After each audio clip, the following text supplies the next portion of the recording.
Nvidia. So let's talk about Nvidia. Can it become the biggest market cap in the world? Okay. So here's the deal. The company as of today is trading just under $2 trillion, right? I think the market cap's going to 2.5 quick. I mean, quick. As I told you guys yesterday, every dip will get bought in this. If you watch me on my Twitch live stream, you know what happened on that Twitch live stream, right? I was cussing. I apologize for that. I was cussing and I was saying, this is all BS. When the stock was going down initially, I said, they're going to buy this right up. As soon as I heard the numbers in the guide, I'm like, I kept saying, the BS word, but the full thing. I was in the moment, right? And maybe a few other cuss words here and there. And I was telling you guys, like, this is BS. You watch, they're going to buy this thing right back up. And sure enough, what happened? Boom, boom, boom, boom.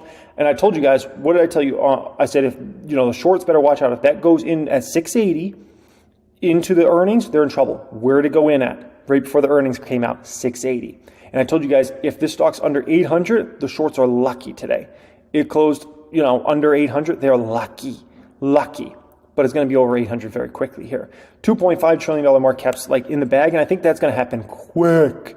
I mean, quick here, because so many people are so far off sides in regards to Nvidia still that there's going to be a pile on here in the short term. I mean, very, very short term. So here's the deal. To get to, let's say, Mr. Softy, which is just over $3 trillion, the company needs to add about 50% of their market cap, right?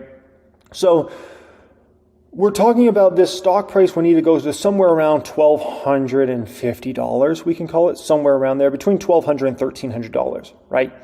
So could they get there? The answer is absolutely. And they could get there pretty quickly, too, and become the biggest market cap in the world very quickly. Here's kind of my thought process here.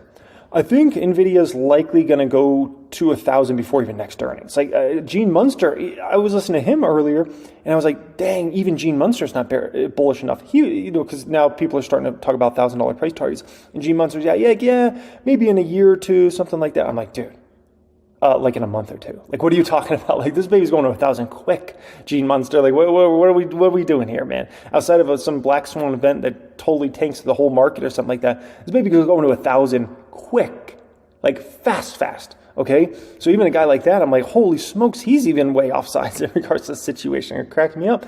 But here's the deal: likely 1,000 plus before next earnings. If the company comes in again with another big beat for this past quarter, and then another big guide higher, I think 1,250. I think 1,250 is probably back half of 24, right?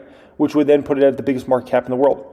Unless, of course, Microsoft goes beast mode, and let's say Microsoft keeps going up a bunch, then it'll keep Nvidia maybe behind it. It's maybe number 2 or number 3 or something like that. But I think there's a decent probability in the back half of this year, even Nvidia could get up to that like $3 trillion number. When I look at the numbers that are coming out, because keep in mind, the stock's still not even rich in regards to forward P's on this stock. If you look at what's expected this year and in the following year, I'm like, and keep in mind, Nvidia's blown all these numbers out of the water quarter after quarter after quarter after quarter. They blow their last quarter out, and then the future quarter, they blow that out as well. So $24.52. I mean, who's to say they're not doing 27 this year? 30. Like you can't put a cap on it right now. And when it's already trading cheap, that's what makes it so compelling. And so to see it as the biggest market cap in the world by the end of the year, I don't think it's a huge stretch. I don't think it's in the bag, but I don't think it's a huge stretch at all, right? Now, here's where things get confusing with Nvidia, because you have a very short term, let's say 2024, which is extremely exciting. The stock could easily go to the $1,000 to $1,500 range quickly here, right? Which I've been saying for a while. But with that being said, after this year, I think things start getting murky, cloudy, muddy, and a little confusing, okay? So here's kind of like, if you look at what analysts are expecting here, they're expecting 80% revenue growth this year, around $109 billion of revenue, right? As I told you guys, 100's in the bag. It's just a question of how far over do they go there. Then the following year, they got 17% growth, 17% growth, 20% growth, right? The problem with Nvidia is it doesn't work like that. It's always been a very lumpy business. It'll continue to be a lumpy business. Jensen's trying to make it a little less lumpy, but it's still a lumpy business, okay? Where they have these ridiculous ramp ups in their revenues, and then all of a sudden you start getting a little slowing, and then next thing you know, all of a sudden it's a complete flat line or even a downtrend in their revenues, right? That's NVIDIA's business model. So right now they're obviously still on that massive kind of upcycle. They'll likely enter kind of more of the flatlining, I would say probably at some point next year in 2025. Maybe it's the back half of 2025, something like that. And that's, once again, another reason why I've been telling you guys for the past year, I would not bet against this stock. Heck no, no, no, no, no. So it doesn't work like that. And here's the deal, okay? If you look at NVIDIA over time, right? This looks at pretty much the past 20 years here. It has these like big bull cycles that usually last about 3 to 5 years on average, and there's a big downward move after that, right? So for instance, here, 05, 06, 07, massive bull run for NVIDIA. You know, they're increasing their business dramatically. 55% increase in the stock price that year, 102% the next year, 37%. And then what happened in 08? The stock price got absolutely leveled. It was down 76%. That's not even the peak to trough number. The peak to trough number in NVIDIA was over 80%. That's just where it finished that particular year, down 76%, right? Then a massive comeback year in 09, 131%, and then 17% down, 10% down, 11% down, right? Then a massive bull cycle, next big boom for NVIDIA overall, right? Huge growth in the company, 33%, 27%, 67%, 226% the stock price went up in 2016. And then it was coming off of 3 great years for the stock price. And then 226%. And then it followed that up with an 81% stock price move. And then it followed it up with a crash in 2018. The stock went down over 30%. But peak to trough, I believe at the lows, it was down over 50% from what I remember. Then 2019, great year, about 77% up. 2020, great year, 122% up. 2021, great year, 125% up. And then a massive crash in 2022, right, where the stock went down over 50%. And keep in mind, NVIDIA peak to trough was down about 70%.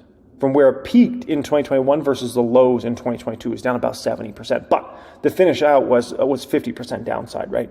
Then 2023, obviously we know what that year was, 239% gain.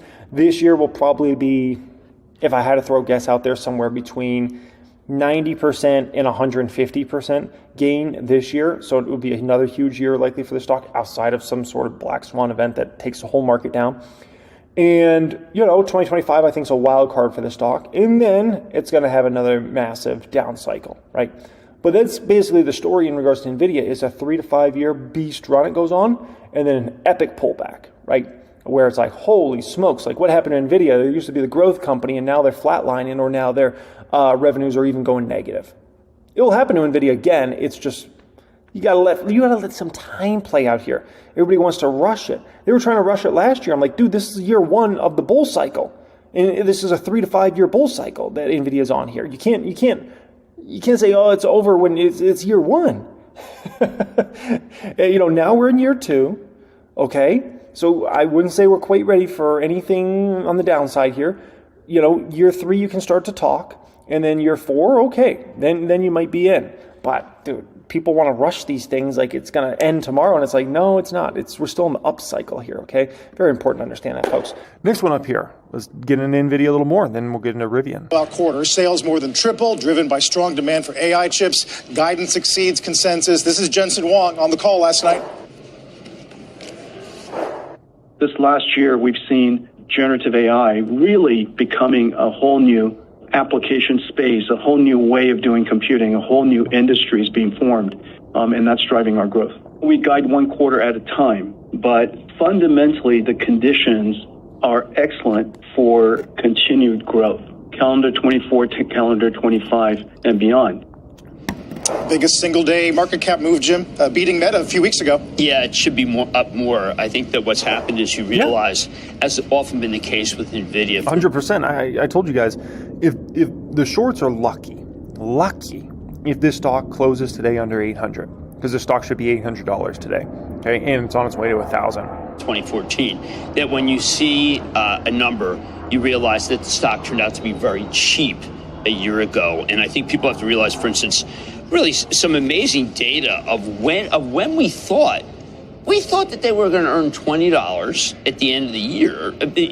In the calendar year, I think that they could now do $24.60. So even in just 6 weeks ago, we thought they were going to earn $4 less than they're going to. And people have to understand, when you're trying to value a stock, what that says is that stock that was very expensive 8 weeks ago turns out to be reasonably valued, and that matters.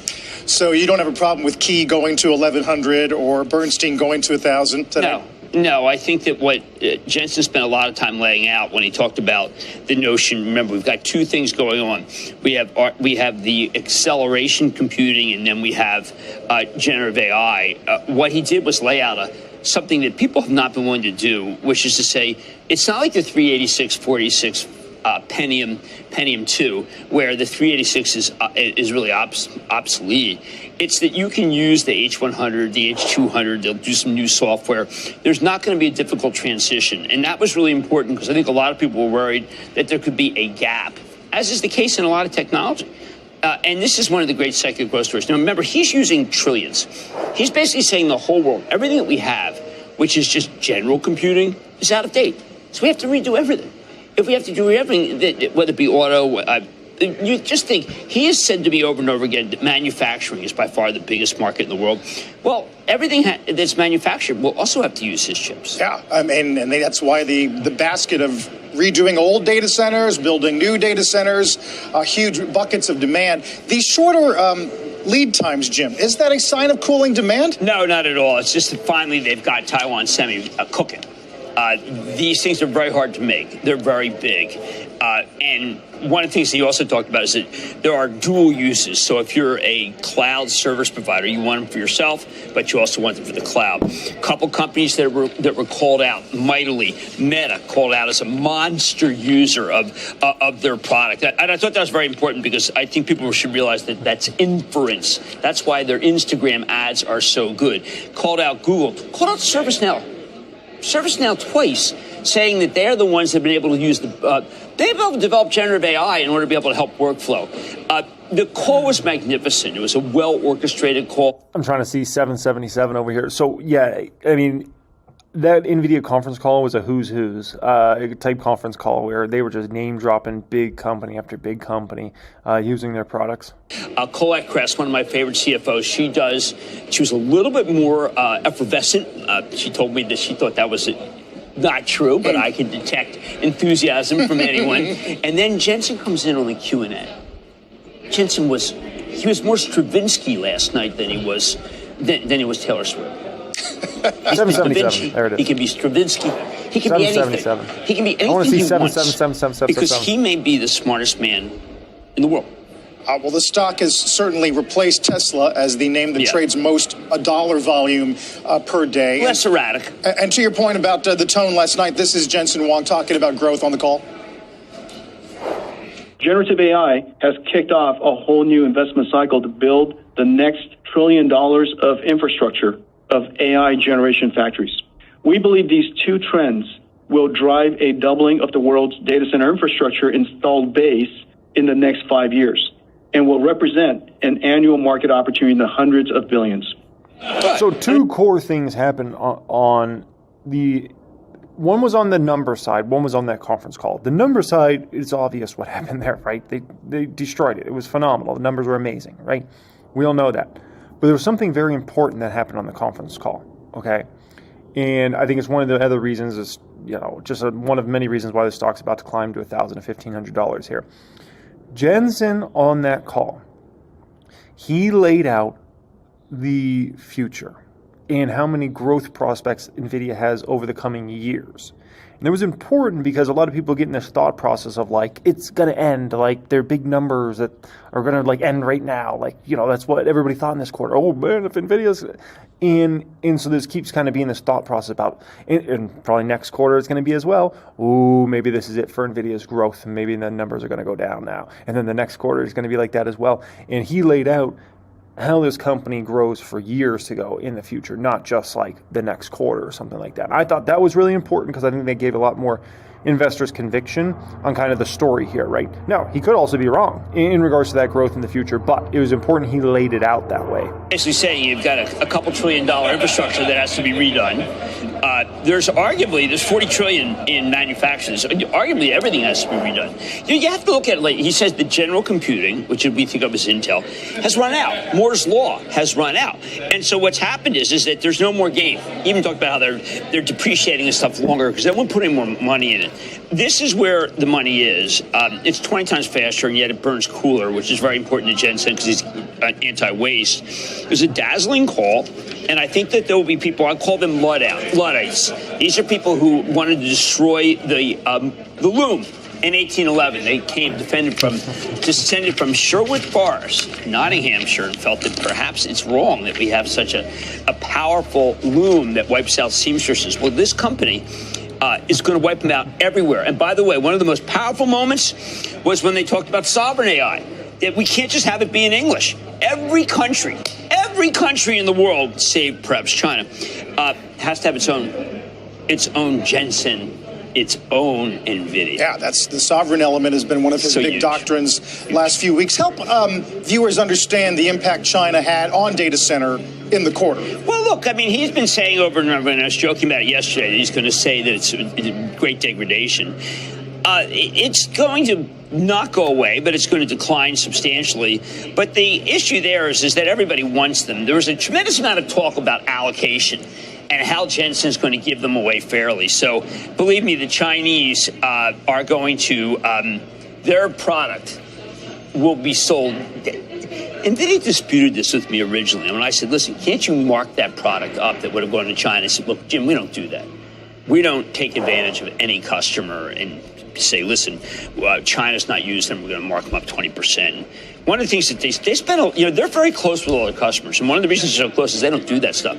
Jensen's very close with Zuckerberg. I think we've actually seen, I will go so far as to say that you're seeing a Jensen influence in the way Zuckerberg carries himself. Because Jensen is light. He's light. He is not, I'm saying not serious, one of the most serious people in the world. I think people understand. But you see, they work very close. They are actual friends. Because I asked him, I said, how often do you speak to Mark? He says, all the time. And initially I said, well, how's that possible? He stands for combat. You stand for peace. And he said, no, that's not, that on the surface. But there's a lot of conviviality, congeniality in the relationship. And that's why I think Meta came out as being the number one user in terms of import of their business. Oh, man, very entertaining. But yeah, I mean, like I told you guys, of my 4 biggest stocks in the public count, right? My 4 biggest positions are Meta, Tesla, PayPal, and Amazon. 3 of those 4 companies are getting their hands on as many Nvidia chips as they possibly can, right? And especially the H100s. That's Meta, that's Tesla, that's Amazon, right? And so that's pretty powerful when you think about it from that context.